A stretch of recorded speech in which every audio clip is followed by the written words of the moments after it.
अगर आपके बदन में कपड़े नहीं हैं तो आपको नंगे बदन भी नमाज अदा करना होगा। नमाज के लिए कोई कफ़ारा नहीं है।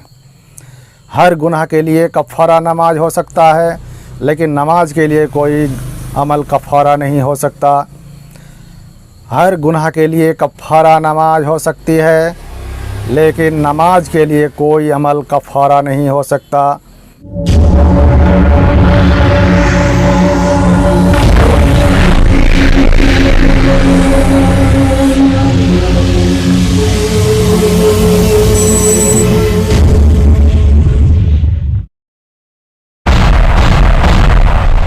अस्सलामु अलैकुम वरहमतुल्लाह। अल्हम्दुलिल्लाहि वहदा वस्सलातु वस्सलामु अला नबीन बादा अम्मा बाद।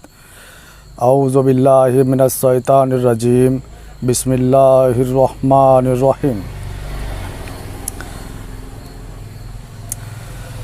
रब्बि इश्रह ली सदरी वयस्सिर ली अमरी वहलुल उक़दतम मिन लिसानी यफ़क़हू क़ौली।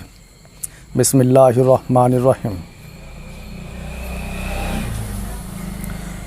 वल अस्र इन्नल इंसान लफ़ी खुस्र इल्लल्लज़ीना आमनू व अमिलुस सालिहात व तवासौ बिल हक़ व तवासौ बिस सब्र। बिस्मिल्लाहिर रहमानिर रहीम। इन्नस सलाता तन्हा अनिल फ़हशाइ वल मुनकर।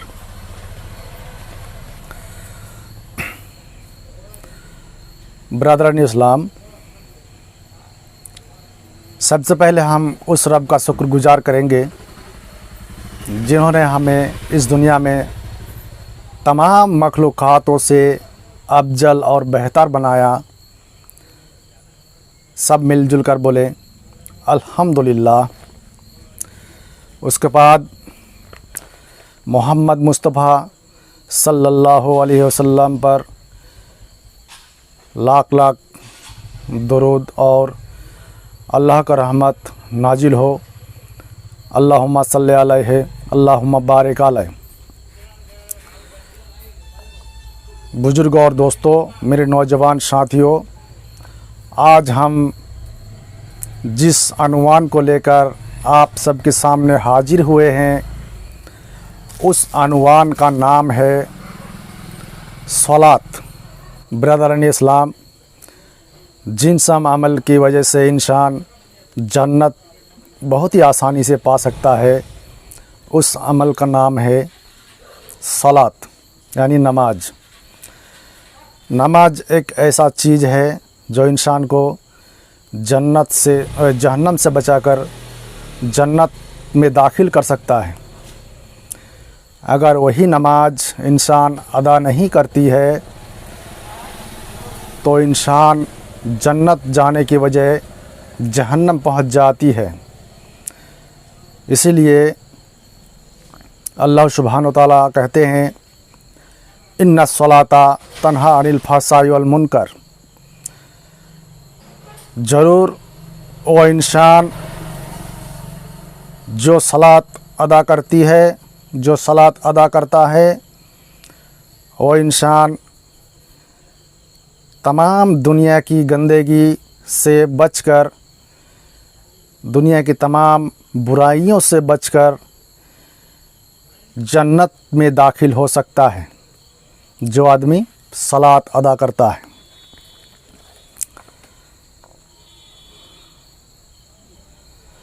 सूरा अनकाबूत आयत नंबर 45 में अल्लाह सुब्हानहू व तआला फरमाते हैं, हदीस में आया है, अनस रज़ी अल्लाह अन्हु ने कहा, ये रसूल सल्लल्लाहु अलैहि वसल्लम ने इरशाद फरमाया, कल क़यामत के दिन सबसे पहले अल्लाह सुब्हानहू व तआला के सामने जब बंदा हाजिर होगा,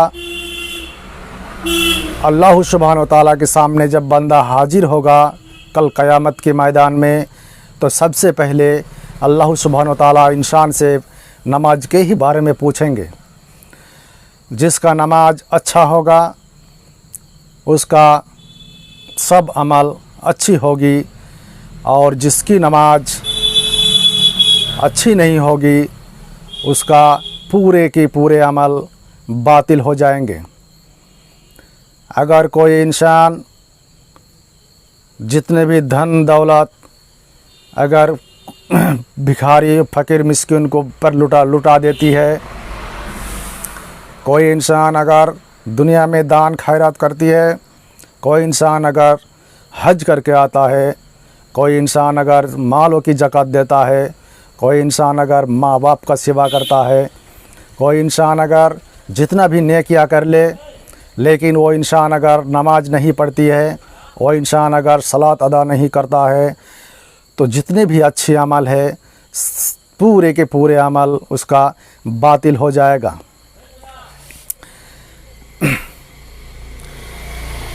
ये हदीस सिलसिला हदीस नंबर 598 में फरमाते हैं, ब्रदर इस्लाम, किसी भी हाल में हमें नमाज छोड़ना नहीं है, हमें किसी भी हाल में सलात अदा करना है।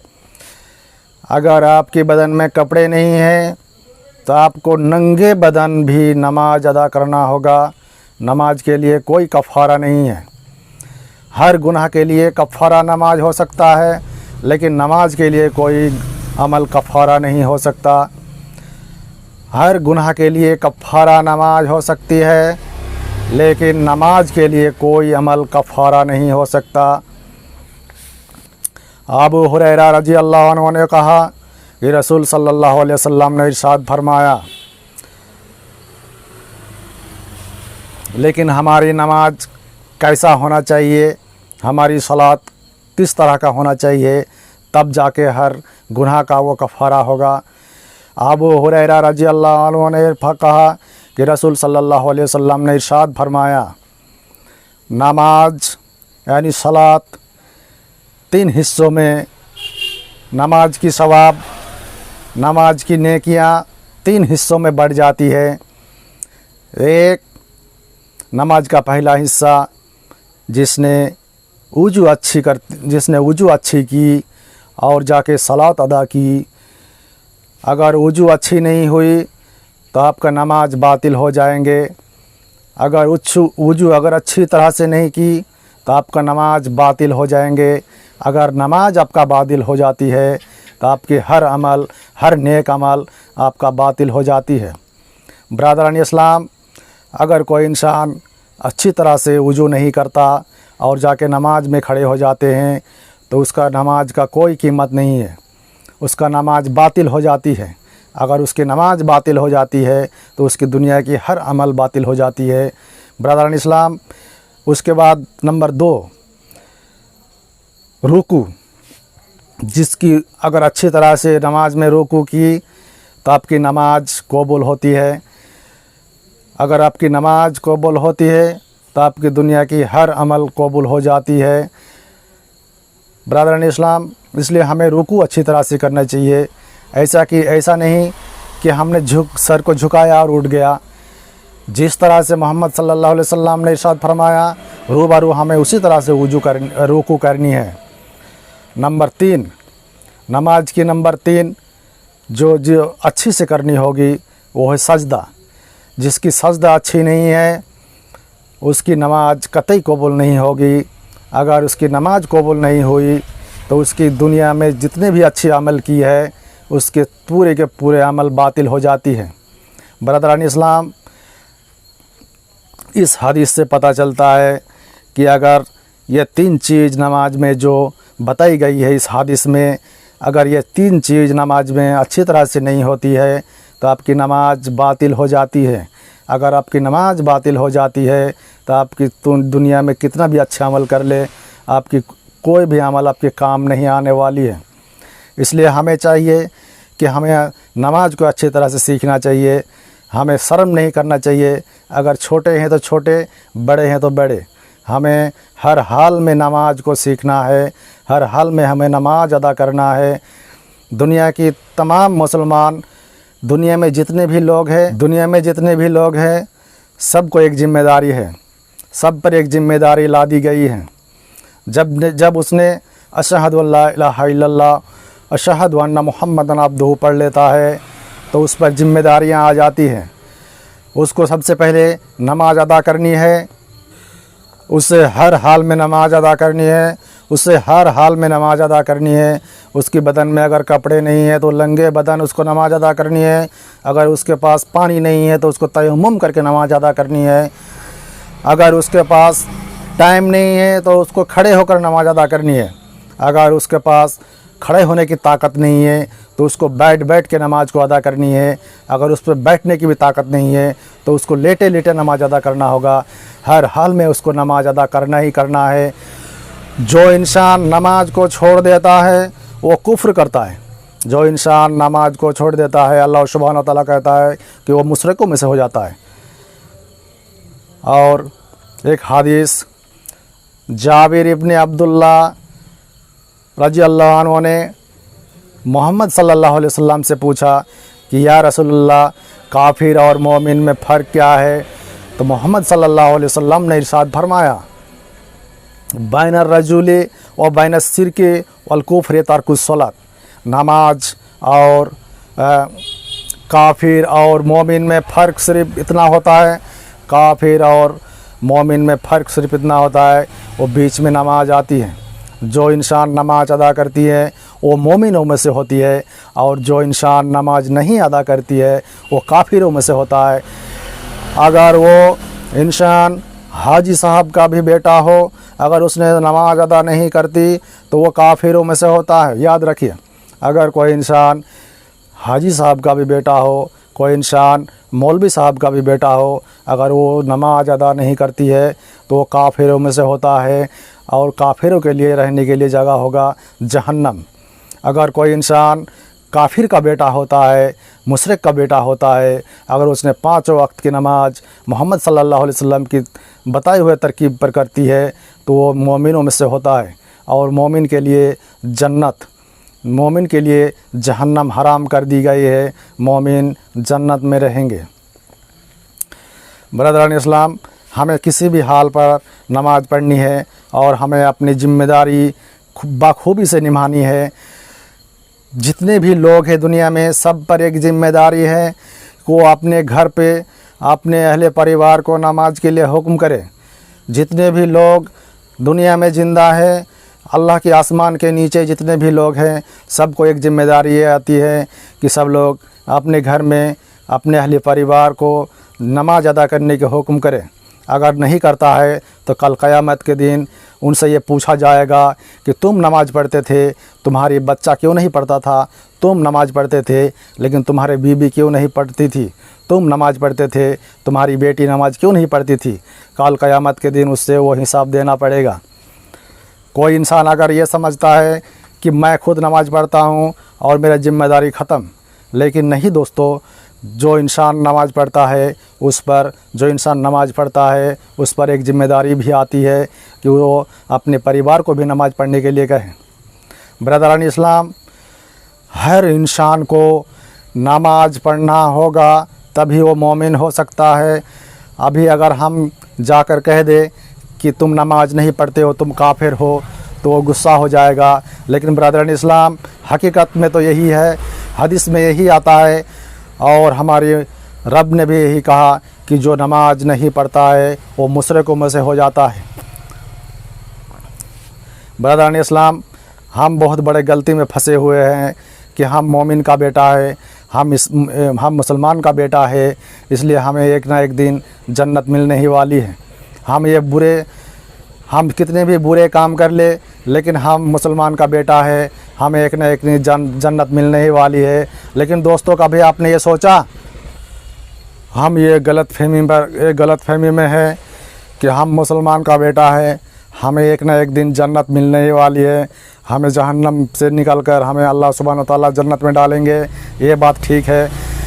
लेकिन मेरे दोस्तों, कभी आपने सोचा कि अगर आपका उंगली भी थोड़ा सा आग में जल जाए तो आपको कितना तकलीफ़ होती है? आपकी उंगली अगर थोड़ा सा कट जाए तो आपको कितना तकलीफ़ होता है? आप जहन्नम की आग कैसे बर्दाश्त करेंगे? आप जहन्नम की आग कैसे बर्दाश्त करेंगे? मेरे नौजवान साथियों, तभी तो अबू हुरैरा रज़ी अल्लाह अन्हु ने कहा कि रसूल सल्लल्लाहु अलैहि वसल्लम ने इरशाद फरमाया कि अल्लाह सुब्हानहू व तआला ने कहा, जब जहन्नम को तैयार किया था, जब जहन्नम को दुनिया में जब जहन्नम को तैयार किया गया तो अल्लाह सुब्हानहू व तआला ने जिब्राइल अलैहिस्सलाम से कहा कि जिब्राइल तुम जाओ, जहन्नम हमने बनाया है, जाओ जाकर तुम जहन्नम देख के आओ। तो मेरे बुजुर्गों और दोस्तों, जब जिब्राइल अलैहिस्सलाम जहन्नम को देखने के लिए गए तो जहन्नम को देख कर आया। आने के बाद कहा, या मेरी रब, या मेरी परवरदिगार, आपकी इज्जत की कसम, या मेरे रब, आपकी सम्मान की कसम, या मेरे रब, आपकी मर्यादा की कसम, ये ख़तरनाक जहन्नम, ये ख़तरनाक जहन्नम, एक तरफ का आग दूसरी तरफ की आग को झपटा मारकर खा जाती है।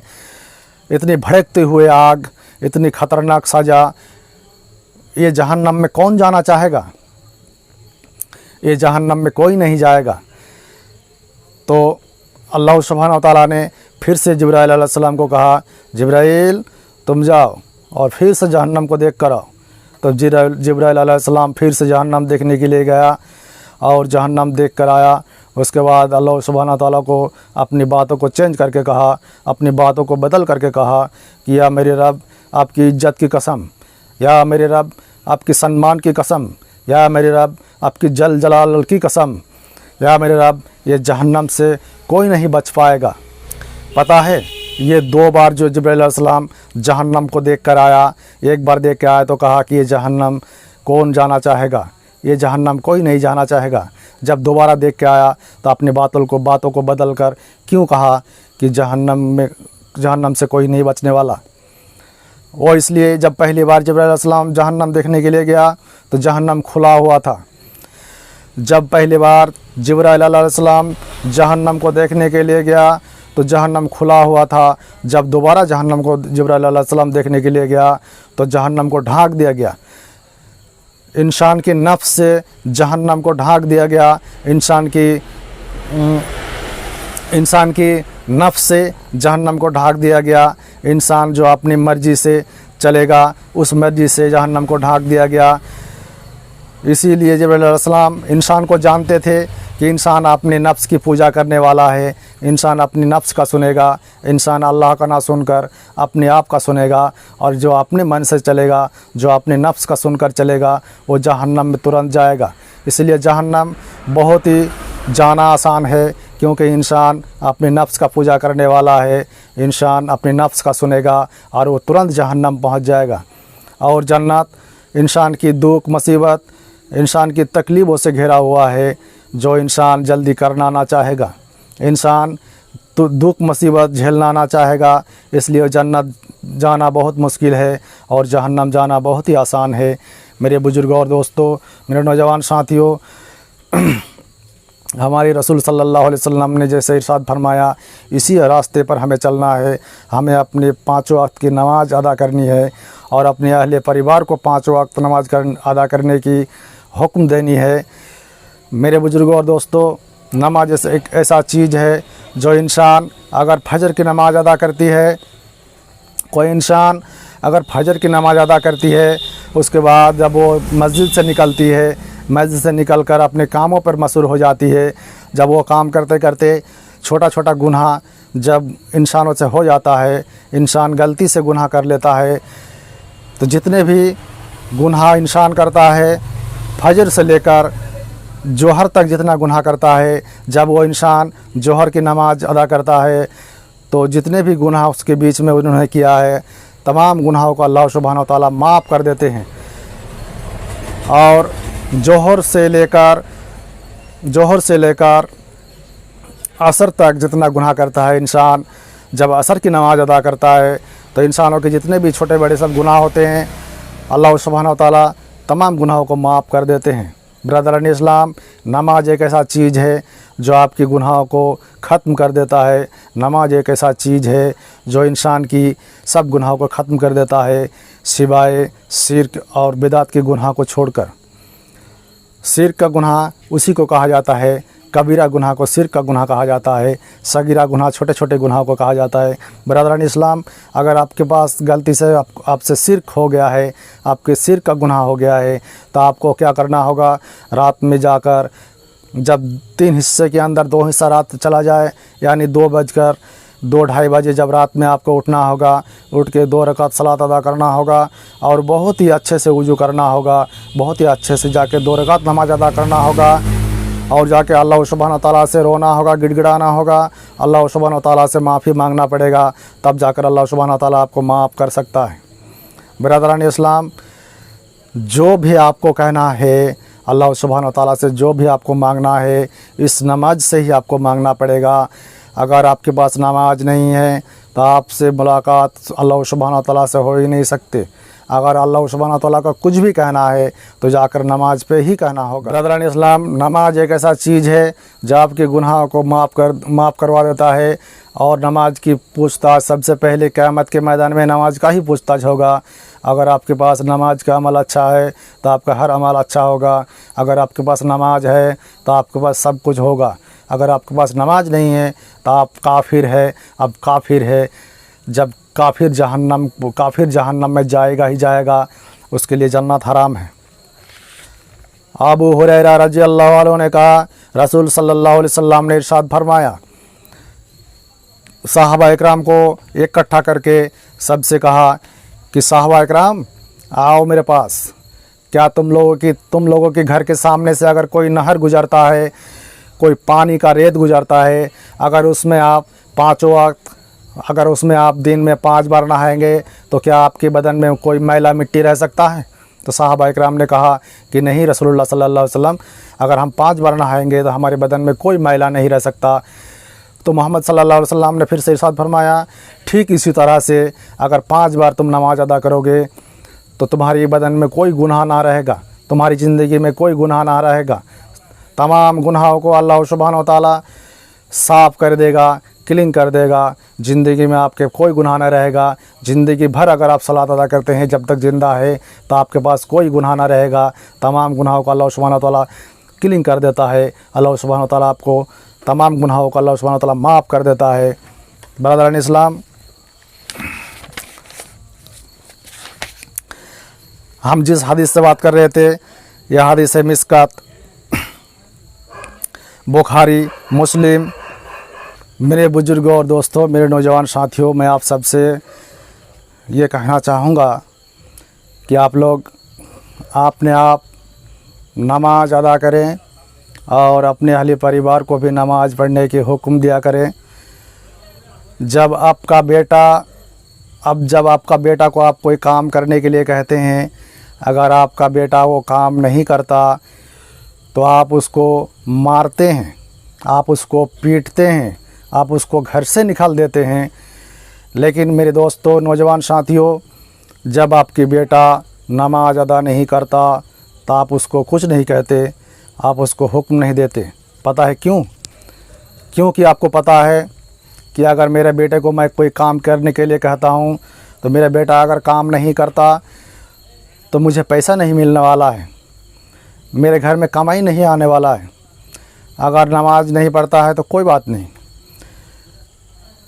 आप सिर्फ पैसे को पहचानते हैं, लेकिन आपका बेटा जो कल क़यामत के बाद जब जहन्नम में जलेंगे तो आपको इस बात पर कोई फ़िक्र नहीं है। आपका बेटा अगर आपके घर में आग लग जाता है, मिसाल के तौर पे बता रहे हैं, अगर आपके घर में आग लग जाता है तो आप अपने बेटे को, और उस घर में आपका बेटा भी बंद है, तो आप क्या करेंगे? अपने बेटे को नहीं बचाएंगे? आप किसी भी हाल पर, कोई भी हाल में आपकी बेटे को ज़रूर बचाएंगे। लेकिन आपको ये एहसास नहीं है कि जहन्नम की आग इस दुनिया की आग से भी बहुत ज़्यादा ख़तरनाक है। मेरे बुजुर्गों और दोस्तों, कल जहन्नम में जब आपका बेटा जलेगा तो आपको इस बात पर ज़रा भी फिक्र नहीं है। आप अपने बेटे को नहीं बचाना चाहेंगे? आपको क़यामत पर विश्वास रखना होगा, आपको एक रब पर विश्वास रखना होगा, आपको मोहम्मद सल्लल्लाहु अलैहि वसल्लम पर ईमान लाना होगा, तभी जाकर आप ये सब कर पाएंगे। आपके दिल पर इतना सख्त मोहर लगा दिए गए हैं कि कितने भी आप तकरीर सुनते हैं, कितने भी आप हदीस और कुरान की बातों को सुनते हैं, लेकिन आप पर कोई असर नहीं होने वाली। आप लोग गाना बजाना में मशहूर हो जाते हैं, आप लोग दुनिया में दुनिया करते करते मशहूर हो जाते हैं। आप लोग ये भूल जाते हैं कि आप कौन हैं, आपका ज़िम्मेदारी क्या है, आप लोग ये भूल जाते हैं। मेरे बुजुर्गों और दोस्तों, आपको किसी भी हाल में जहन्नम से बचना होगा, आपको किसी भी हाल में जन्नत में जाना होगा। आपको जन्नत में अगर जाना है तो आपको सबसे पहले नमाज अदा करना होगा। आपको जहन्नम से बचने के लिए आपको नमाज अदा करना होगा। किसी भी हाल पर अपने अहले परिवार को नमाज पढ़ने के हुक्म दें और ख़ुद को भी जहन्नम से बचाने की कोशिश करें। मेरे बुजुर्गों और दोस्तों, मैं यहीं से अपना गुफ्तगू ख़त्म कर रहा हूँ। बहुत जल्दी अपनी अगली वीडियो पर आपके सामने हाजिर होंगे। तब तक दीजिए इजाज़त। अस्सलाम वालेकुम व रहमतुल्लाहि व बरकातुहू।